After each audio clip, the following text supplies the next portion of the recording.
이 시간 봉독할 하나님의 말씀은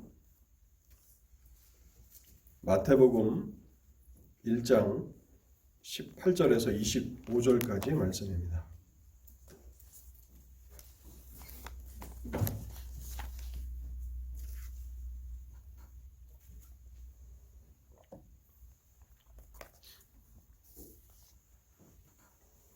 하나님의 말씀 마태복음 1장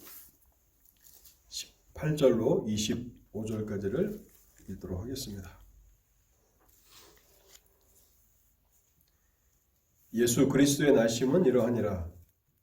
그의 어머니 마리아가 요셉과 정혼하고 동거하기 전에 성령으로 잉태된 것이 나타났더니 그의 남편 요셉은 의로운 사람이라 그를 드러내지 아니하고 가만히 끊고자 하여 이 일을 생각할 때에 주의 사자가 현몽하여 이르되 다윗의 자손 요셉아 내 아내 마리아 데려오기를 무서워하지 말라. 그에게 잉태된 자는 성령으로 된 것이라. 아들을 낳으리니 이름을 예수라 하라. 이는 그가 자기 백성을 그들의 죄에서 구원할 자이심이라 하니라. 이 모든 일이 된 것은 주께서 선지자로 하신 말씀을 이루려 하심이니 이르시되 보라 처녀가 잉태하여 아들을 낳을 것이요 그의 이름은 임마누엘이라 하리라 하셨으니 이를 번역한즉 하나님이 우리와 함께 계시다 함이라. 요셉이 잠에서 깨어 일어나 주의 사자의 분부대로 행하여 그의 아내를 데려왔으나 아들을 낳기까지 동침하지 아니하더니 나음에 이름을 예수라 하니라. 아멘. 하나님의 은혜를 구하며 잠시 기도하겠습니다. 하나님 아버지, 오늘도 하나님의 아들의 이 땅에 오심을 저희들이 생각하며 하나님을 찬송하며 하나님께 감사하며 하나님께 영광을 돌리기 위해서 이렇게 모였습니다. 하나님, 여전히 우리들은 우리의 눈으로 보는 것보다도 하나님의 말씀을 통한 증거를 통해서 더욱 든든한 흔들리지 않는 증거들을 얻는 줄 아옵나이다. 이 시간에도 저희를 이곳까지 인도하신 하나님께서 말씀을 통해서 일하여 주실 때에 하나님의 그 사랑과 그 은혜가 얼마나 놀랍고 풍성한지를 깨닫게 하옵소서. 오늘도 심히 부족한 종이 하나님의 말씀을 증거하기 위해서 단에 섰습니다. 하나님 불쌍히 여기시고 말씀의 은혜와 말씀의 능력을 더하셔서 하나님의 진리만을 증거할 수 있도록 역사해 주시고 또 오늘도 하나님을 경배하기 위해서 모인 사랑하는 성도들 그 마음과 생각을 열어주실 때에 하나님의 진리를 듣는 그 기쁨을 허락해 주시옵소서.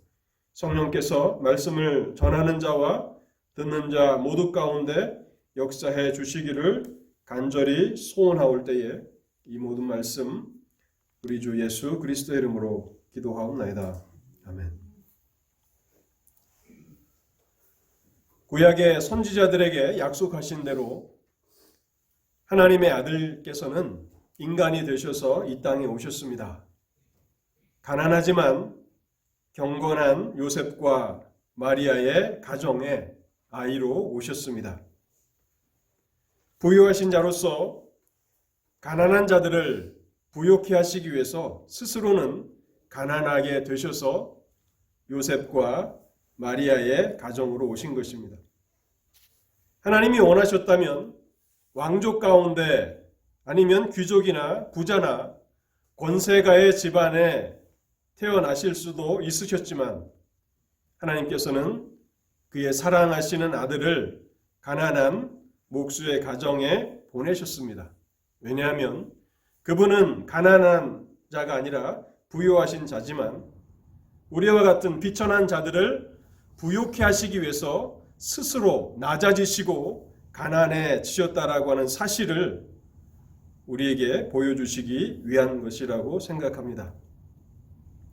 당시 요셉과 마리아는 약혼한 사이였습니다. 경건했던 요셉은 자신의 약혼녀가 임신한 사실을 알게 되었을 때 크게 번민하며 실망했던 것으로 보입니다. 이 일로 인해서 고민하면서 어떻게 해야 할지를 기도했던 요셉에게 하나님께서는 주의 사자를 통해서 메시아에 대한 계시를 주십니다. 그 계시가 20절에 이렇게 기록되어 있습니다. 이 일을 생각할 때에 주의 사자가 현몽하여 이르되 다윗의 자손 요셉아 내 아내 마리아 데려오기를 무서워 말라. 그에게 잉태된 자는 성령으로 된 것이라. 마리아 데려오기를 무서워하지 말라. 이것은 요셉의 마음을 읽으시는 하나님께서 하시는 말씀입니다. 요셉은 마리아가 간음죄에 연루되었다고 생각했고 그래서 마리아를 자신의 아내로 데려오는 것을 두려워하고 있었던 것입니다.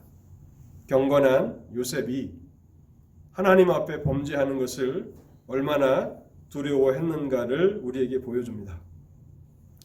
그러면서 마태복음은 이 요셉을 마리아의 남편이라고 소개하고 또 그를 의로운 사람이라고 덧붙이고 있습니다. 19절 상반절을 제가 읽어보겠습니다.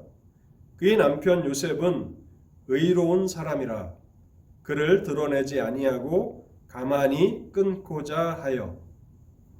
요셉은 하나님 앞에 범죄하는 것이 얼마나 두려운지를 알았던 사람이지만 그가 다른 사람의 죄를 다루는 데 있어서는 얼마나 신중한가를 우리에게 보여주고 있습니다. 마리아가 범죄했다고 생각해서 그는 조용히 마리아와 파혼을 진행하려고 생각하고 있었던 것입니다. 공개적으로 이 일을 알려서 마리아를 공경에 빠뜨릴 수도 있었고 율법에 따라서 마리아를 고소한다면 신명기 22장에 보면 약혼한 자가 간음죄를 범하면 돌에 맞아 죽을 수도 있는 그러한 일들을 진행시킬 수 있었지만 요셉은 하나님 앞에 자신이 범죄하는 것은 두려워하되 최대한 조용히 다른 사람의 잘못을 처리하려고 했던 것입니다. 하나님께서 자신의 죄를 어떻게 다루셨는가, 자신의 범죄함을 어떻게 용서해 주셨는가를 경험했던 요셉은 다른 사람의 잘못을 용서하려고 했던 것이죠. 반면 여러분 마리아를 생각해 보십시오. 가장 치욕스러울 수 있는 그런 누명을 쓰고 물론 오늘날의 시대의 간음죄와 그 당시의 간음죄는 전혀 다른 것이죠.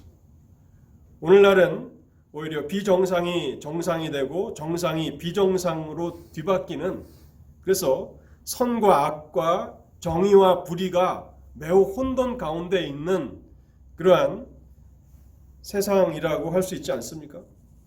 그런데 이 문제를 우리 시대의 기준이 아니라 2000년 전 그 1세기 당시에 그 사람들의 문화와 그 시대에서 생각해 본다면 그것은 여인에게 있어서는 가장 치욕스러운 누명일 수밖에 없고 또 죽임을 당할 수도 있는 그런 위험을 무릅쓰는 일이었을 것입니다. 그런데 성경은 마리아가 그것에 대해서 불평했다라고 전혀 기록하고 있지 않고 오히려 평온하고 잠잠하게 이 일을 받아들이며 또 누가복음에 보면 마리아가 이 일로 인해서 하나님을 찬송하고 있다는 것을 발견하게 됩니다.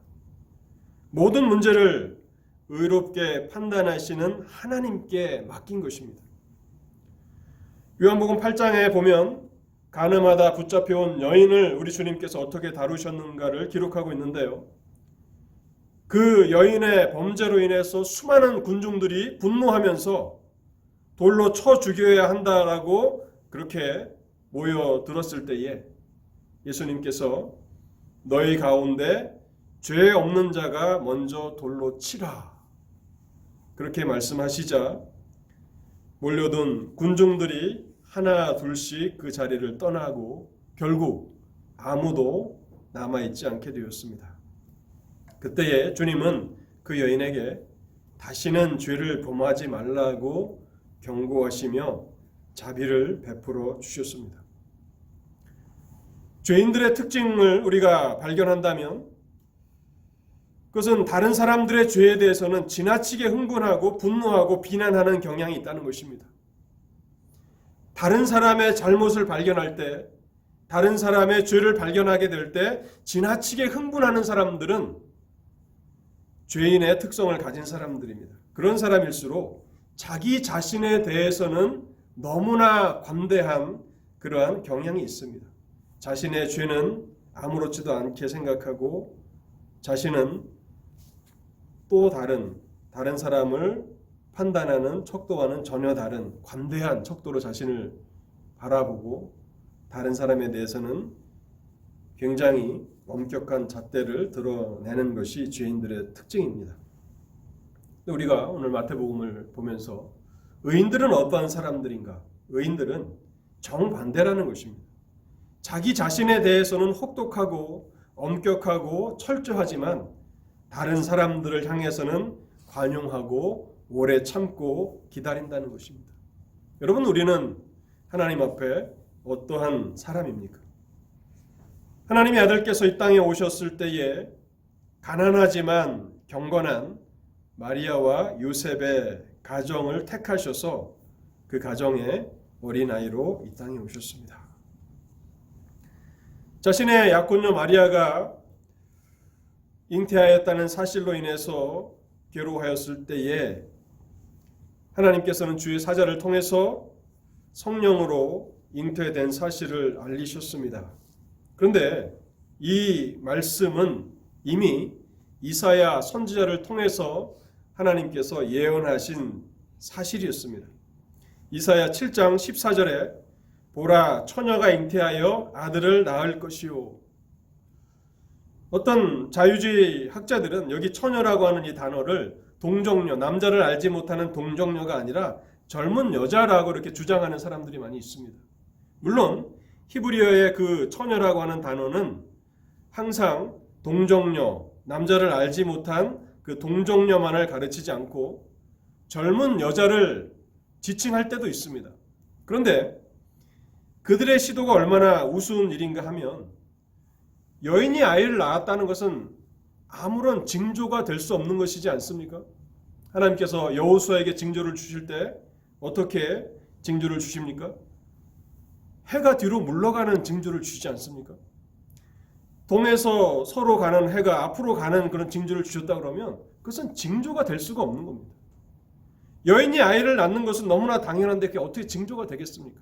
그래서 이사야 7장의 말씀을 그 젊은 여인이다, 동정녀일 필요는 없다 이렇게 주장하는 사람들은 그냥 성경 자체를 무의미한 책으로 만들려는 시도이지 성경의 문맥을 따라서 이 처녀는 동정녀, 남자를 알지 못하는 동정녀를 의미하는 것입니다. 처녀가 아이를 낳았다. 이것은 얼마나 놀라운 증표입니까? 얼마나 놀라운 기적입니까? 그래서 요셉은 이사야의 그 예언을 잘 알고 있었을 것이고 그래서 주의 사자를 통해서 메시아에 대한 그리스도에 대한 계시를 주셨을 때에 그 예언의 성취라고 하는 사실을 단번에 알아챌 수 있었을 것입니다. 왜 하나님의 아들께서는 동정녀에게서 성령으로 잉태되셔야 하는 것입니까? 그것은 그분의 사역 때문에 그러한 것입니다. 그분이 이 땅에 오신 그 이유 때문에 그러한 것이죠.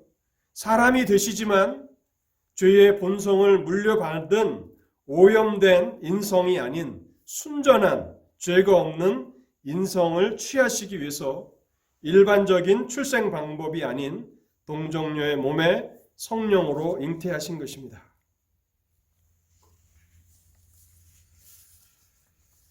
히브리서 4장 15절에는 이런 말씀이 있는데요.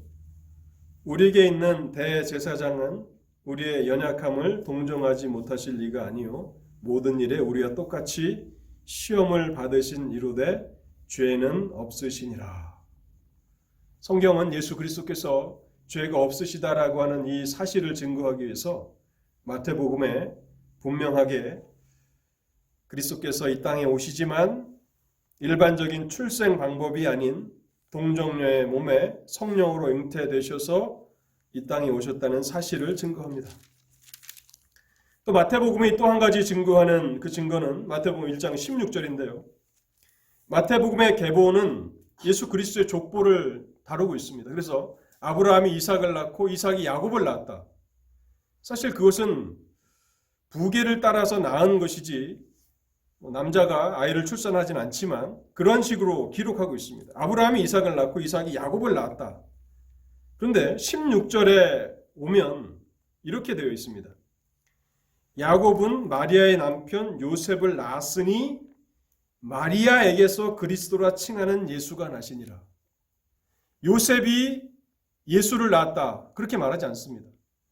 그의 아버지, 요셉의 아버지는 야곱이었는데 야곱은 요셉을 낳았는데 요셉을 소개하기를 마리아의 남편이라고 소개하며 독특한 방식, 16절만 독특한 방식으로 기록하고 있습니다. 그리고 마리아에게서 그리스도가 나시니라. 그래서 이사야 7장을 가지고 동정녀 탄생을 부인하려고 하는 자유주의 신학자들은 1장 16절 말씀을 설명할 수가 없는 것입니다. 그분은 이 땅에 오셨는데 그 백성들의 죄를 대속하실 대제사장이 되시기 위해서 또 그 백성들의 죄에 대한 화목제물, 속죄 제물이 되시기 위해서 이 땅에 오신 것입니다. 그 화목제물은, 그 속죄 제물은 죄가 없으신 인성을 가지신 분만이 가능한 것입니다. 그래서 동정녀의 몸에 성령으로 잉태하신 것입니다. 근데 이 동정녀의 몸에 성령으로 잉태되신 하나님의 아들은 두 이름을 가지고 계십니다.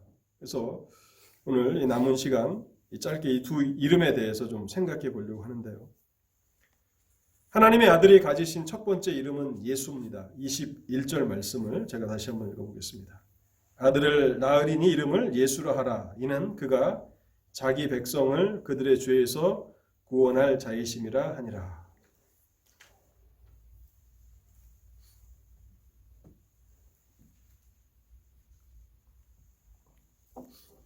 이 예수라고 하는 이 이름은 구약의 여호수아와 같은 말입니다. 아마 제가 강단에서 여러 차례 말씀을 드린 것 같습니다.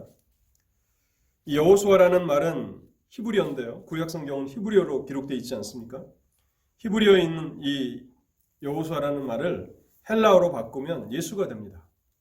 그리고 이제 구약 성경은 히브리어로 기록되어 있는데 히브리어를 알지 못하는 사람들을 위해서 헬라어밖에 알지 못하는 사람을 위해서 구약 성경을 헬라어로 번역한 성경이 있는데 그 성경이 70인역이라는 것입니다. 70명의 유대인 랍비들이 번역했다 해서 70인역이라고 하는데 상당한 권위가 있는 책입니다. 이 70인역에 보면 여호수아를 예수라고 이렇게 표현하고 있습니다. 그래서 여호수아와 예수는 같은 이름인데요. 구약의 여호수아는 하나님의 아들이 어떤 분이신가를 예표하는 인물인데 우리가 주목해야 하는 구약의 여호수아는 두 명입니다. 첫 번째는요. 이스라엘 백성들을 가나안으로 인도한 이스라엘의 인도자요 장군인 여호수아죠. 그리고 두 번째 인물은 바벨론 포로 이후에 성전 재건을 힘썼던 대제사장 여호수아가 있습니다. 스가랴서에 보면 자세하게 이 여호수아에 대해서 기록하고 있습니다. 그래서 구약의 이 두 인물, 여호수아라고 하는 이 두 인물을 통해서 하나님의 아들이 어떠한 분이신가를 우리에게 증거하는데요.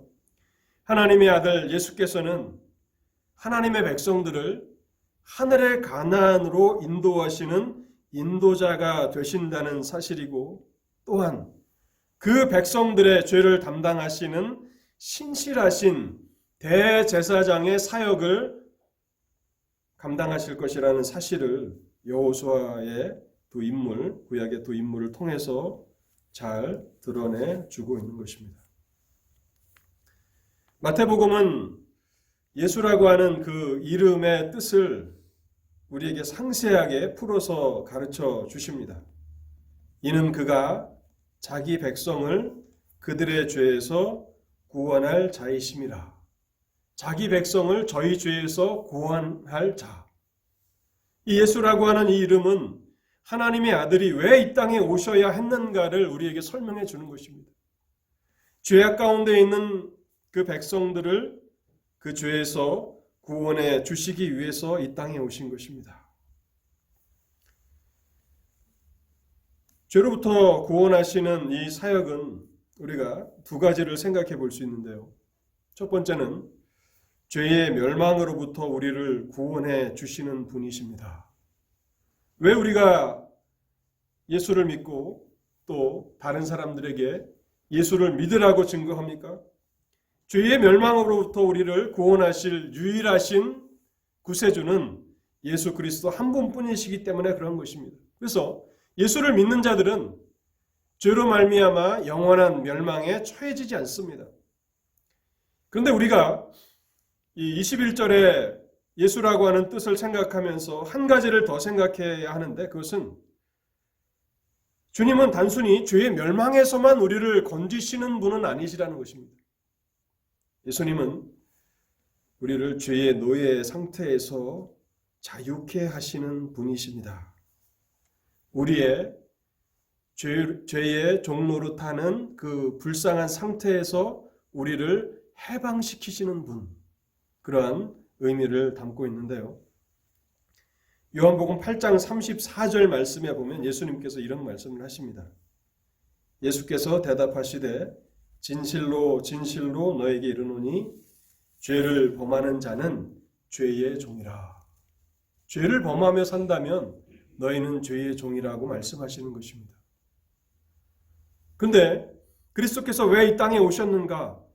우리를 죄의 멸망에서 건지실 뿐만 아니라 죄의 종노릇하는 상태에서 우리를 구원하시기 위해서, 죄의 노예 상태에 있는 우리를 자유케 하시고 해방케 위해서 이 땅에 오셨다는 사실입니다.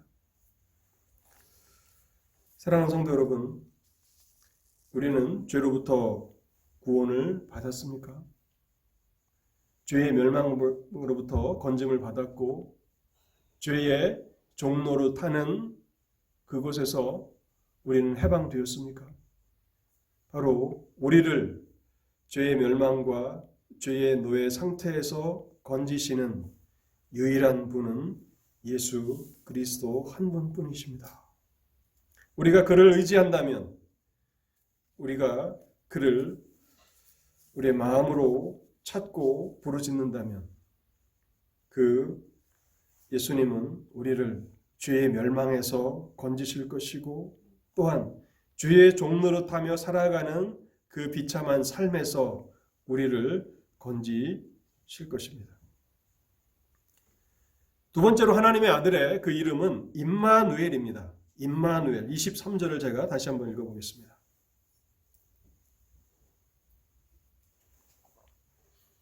보라, 처녀가 잉태하여 아들을 낳을 것이요 그의 이름은 임마누엘이라 하리라 하셨으니 이를 번역한즉 하나님이 우리와 함께 계시다 함이라. 하나님의 아들의 또 다른 이름은 임마누엘입니다. 마태복음은 이 땅에 사람이 되셔서 오신 하나님의 아들의 이름을 예수라고 소개하고 또 그분의 이름은 임마누엘이라고 그렇게 소개하고 있습니다. 그분은 여러 이름을 가지고 계신데 마태복음은 그분의 두 개의 이름을 증거합니다. 하나님이 항상 우리와 함께 하신다. 우리와 함께 하시는 하나님이시다라고 하는 것입니다. 여러분, 이 예수라는 이름과 임마누엘이라고 하는 이 이름은 깊은 연관성이 있습니다. 우리와 함께 하시는 하나님이시기 때문에 우리를 죄의 멸망에서 건지실 수 있는 것입니다. 또 죄의 종노릇하는 그 비참한 삶에서 우리를 건지실 수 있는 것입니다.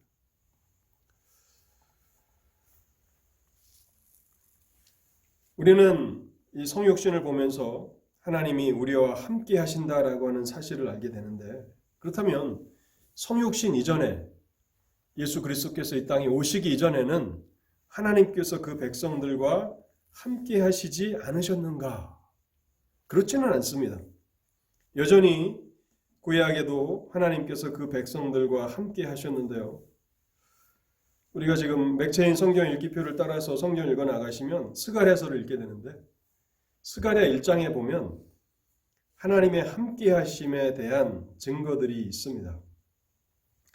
이 스가랴 선지자는 포로 후기 바벨론 포로 이후에 성전 재건을 독려하기 위해서 하나님께서 세우신 선지자입니다. 이스라엘 백성들에게 소망을 전달해 주시기 위해서 또 그들을 북돋아 주시기 위해서 스가랴 선지자를 보내셔서 이스라엘을 격려하시는데요. 이 스가랴서에는 그리스도에 대한 예언이 참 많이 나타납니다.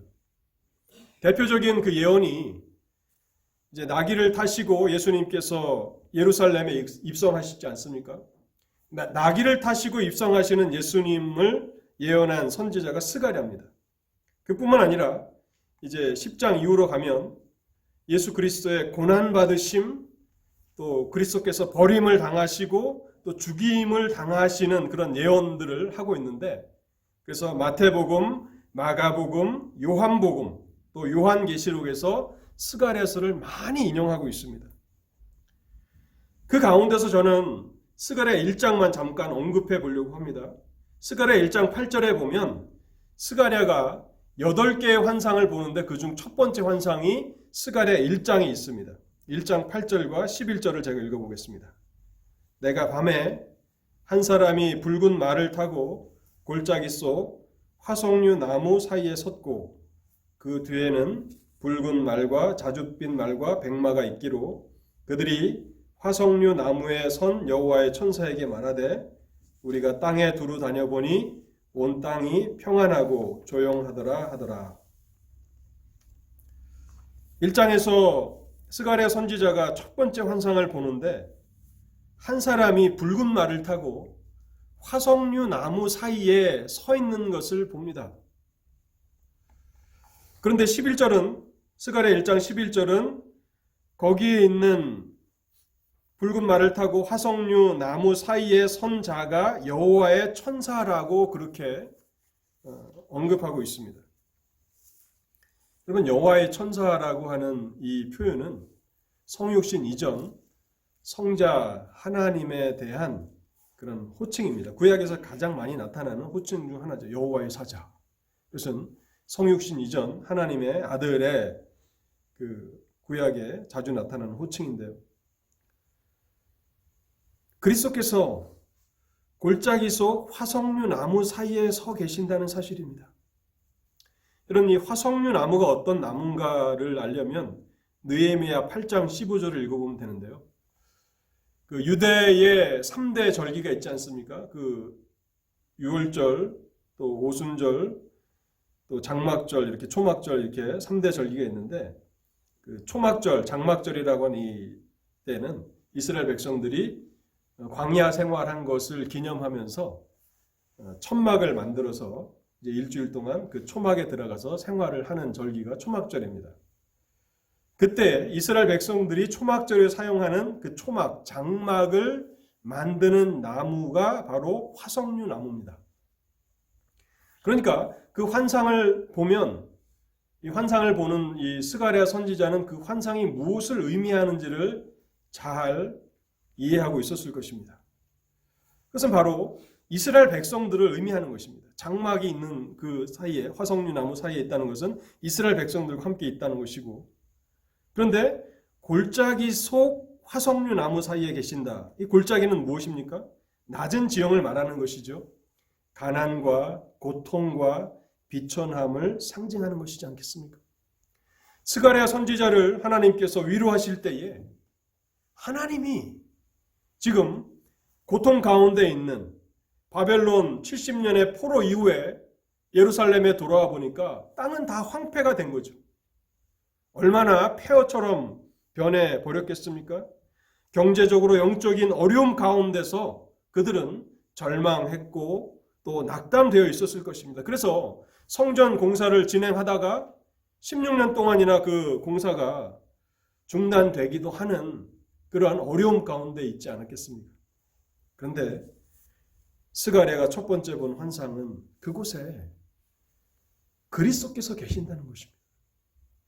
이스라엘 백성들 가운데 가난 가운데 고통 가운데 있는 그 백성들 가운데 임재하시는 화석류 나무 사이에 계신 여호와의 사자를 봅니다.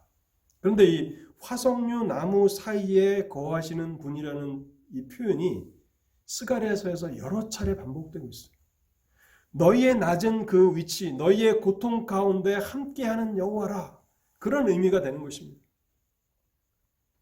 성육신 이전에도 그리스도께서는 여전히 비천함과 고통함 가운데 있었던 이스라엘 백성들과 함께 하셨습니다. 그렇다면 성육신의 의미는 무엇인가 하는 것입니다. 성탄절의 특별한 의미는 무엇인가? 그것은 스가랴 선지자가 환상으로 볼 뿐 자신들의 눈으로는 볼 수가 없었던 것입니다.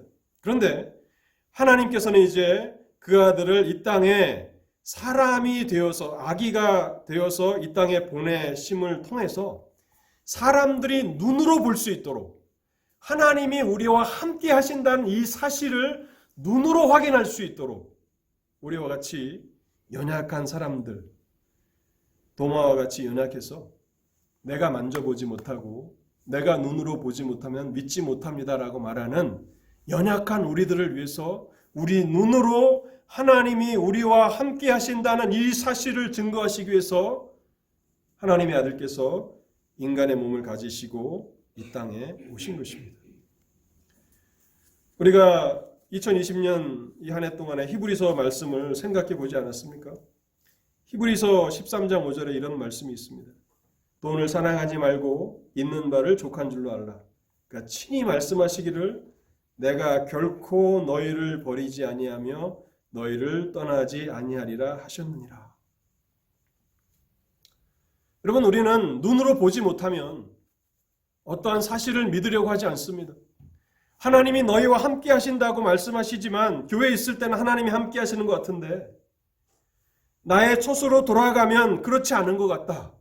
아무도 함께하지 않는 것처럼 느낀다라고 그렇게 말씀하실 수 있습니다.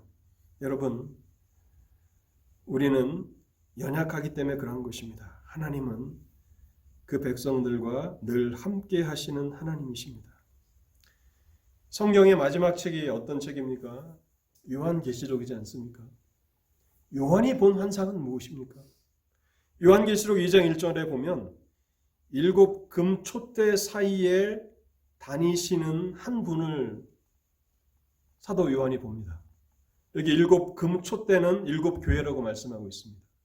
교회 사이에 계시는 주님을 요한이 환상 가운데 보는 것이죠.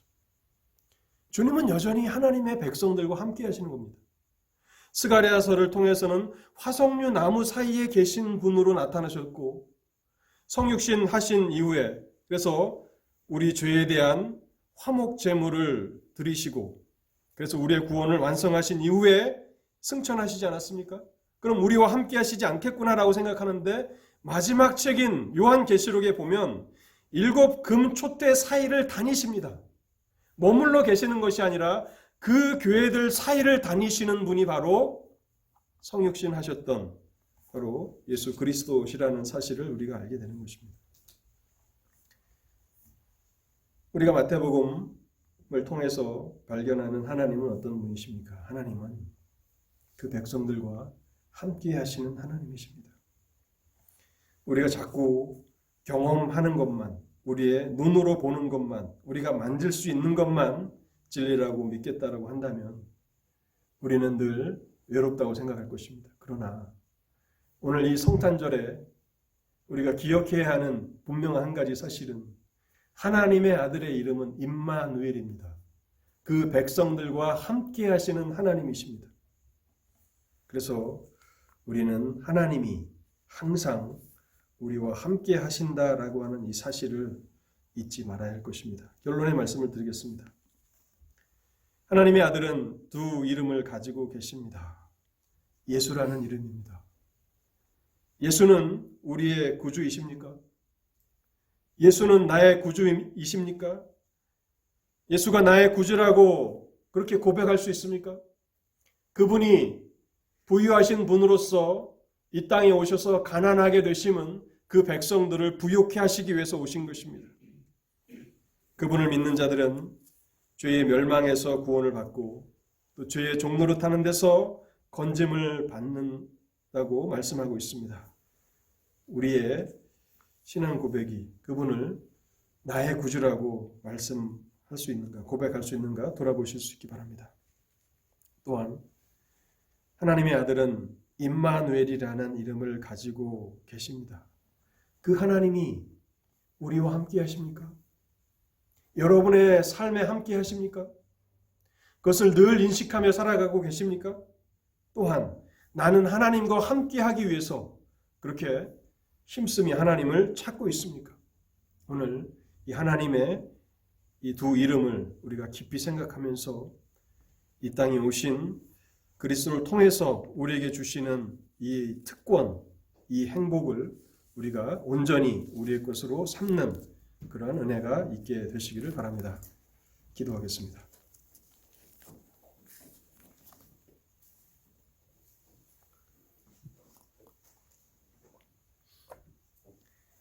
하나님, 오늘도 말씀을 통해서 하나님의 진리를 들려주시니 감사합니다. 우리의 믿음을 더하여 주실 때에 우리가 눈으로 보는 것보다도 하나님의 말씀에 기록된 것을 더욱 분명한 것으로 붙잡을 수 있는 그런 믿음의 성숙함을 허락해 주시옵소서. 그래서 그 하나님의 아들께서 우리를 죄의 멸망과 또 죄의 종노릇에서 건지시는 분이심을 알고 주 예수 그리스도를 의지하며 살아가게 하셔서 우리가 멸망에서 건짐받을 뿐만 아니라 죄에서 해방되는, 죄에서 자유케 되는 그런 은혜들을 경험하게 하옵소서. 또한 임마누엘의 이름을 가지신 하나님의 아들을 생각하면서 우리가 홀로 있다고 생각하는 그때에도 여전히 하나님이 함께 계심을 우리가 알게 하시고 그래서 그때에도 하나님을 인식하며 살아가게 하시고 하나님을 생각함으로 우리가 위로와 용기와 또한 평강과 희락을 경험하도록 오늘 이 말씀을 사용하여 주시옵소서. 내가 너희를 버리지 아니하며 너희를 떠나지 아니하리라 말씀하신 이 말씀이 우리의 생애의 마지막까지 주시는 말씀인 것을 깨닫게 하시고 그래서 항상 이 사실을 흔들림 없이 의지하며 살게 하옵소서. 우리 주 예수 그리스도의 이름으로 기도하옵나이다. 아멘.